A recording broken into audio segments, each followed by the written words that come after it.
Assalamualaikum warahmatullahi wabarakatuh. Perkenalkan, nama saya Amin Sidik Rangkuti dengan NIM 2204 01010124 dari Prodi Informatika PJJS 1 dari kelas IF 301 untuk dosen mata kuliah Ibu Hajah Trayanti Bisalina DM SSS MSI. Oke, baik. Pada kesempatan ini saya akan mempresentasikan studi kasus dengan judul Dampak Hoax Politik Pemilu 2024 terhadap kualitas demokrasi dan kewarganegaraan digital di Indonesia. Oke, baik. Untuk slide berikutnya, pada slide ini, tujuan dan latar belakang saya,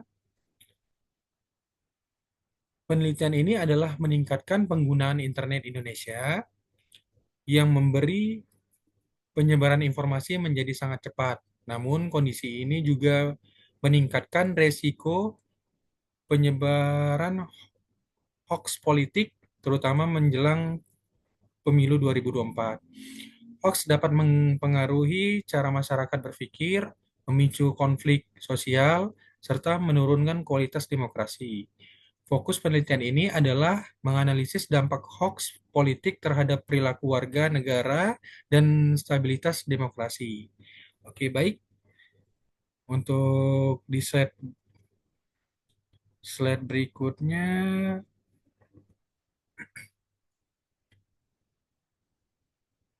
baik, pada slide ini atau data empiris, berdasarkan data empiris, penetrasi internet di Indonesia pada tahun 2024 mencapai 79,5% dengan jumlah pengguna sekitar 221,56 juta jiwa. Menurut APJII, Kominfo atau Komdigi juga menyampaikan bahwa pemerintah telah menangani sekitar 203 info hoax pemilu 2024. Selain itu, Mavindo mencatat terhadap 1.292 hoax politik pada tahun 2023 dan 645 diantaranya berkaitan dengan pemilu 2024. Data ini menunjukkan bahwa hoax politik merupakan ancaman nyata bagi masyarakat dan demokrasi Indonesia. Oke, pada slide berikutnya,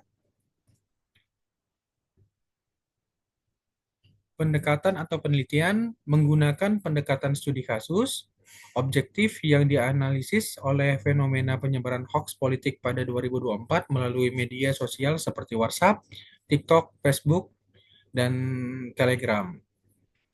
Oke, sumber data diperoleh dari laporan pemerintah, lembaga pengawas pemilu, serta komunitas pemeriksa fakta. Metode analisis dilakukan secara deskriptif untuk menemukan pola dan dampaknya. Oke, baik.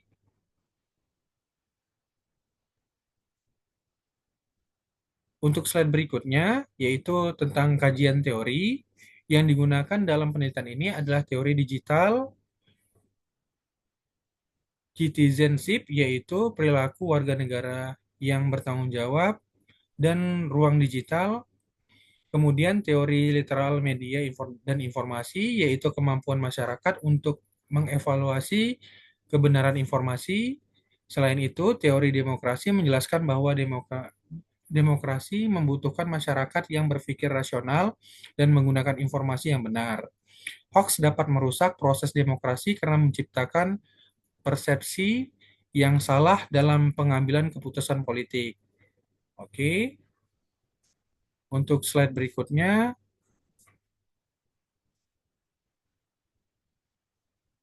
hasil penelitian untuk slide ini menunjukkan bahwa hoax politik sering menyebar melalui grup WhatsApp, media sosial, karena informasi dapat dibagikan secara cepat tanpa verifikasi. Konten hoax biasanya dibuat provokatif untuk emosional agar menarik perhatian publik. Selain itu, algoritma media sosial sering membuat konten viral lebih cepat menyebar. Hal ini menyebabkan masyarakat lebih banyak percaya informasi yang sebenarnya tidak valid. Oke, terus untuk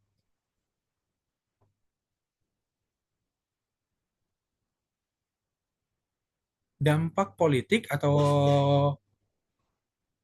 hoax politik terhadap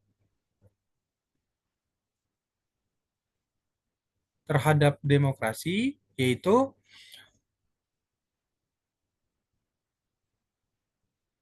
dampak politik sangat besar terhadap demokrasi, karena hoax dapat meningkatkan polarisasi sosial, menurun kepercayaan masyarakat terhadap pemerintah dan lembaga pemilu, serta memicu konflik sosial dan ujaran kebencian.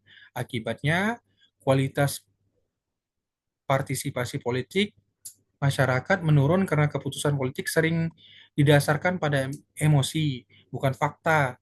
Hoax juga berpotensi mengganggu persatuan dan stabilitas nasional. Oke,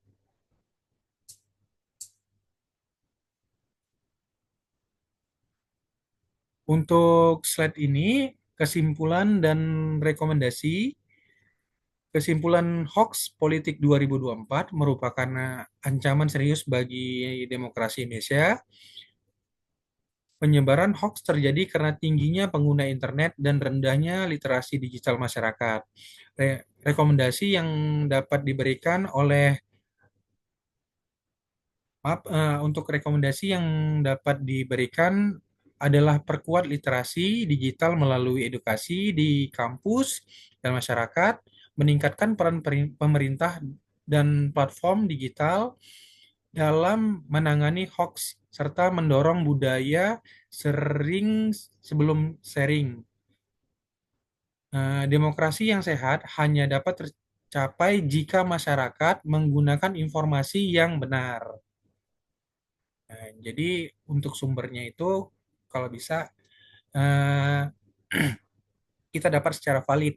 Jadi jangan terdengar isu kita langsung terbawa emosional.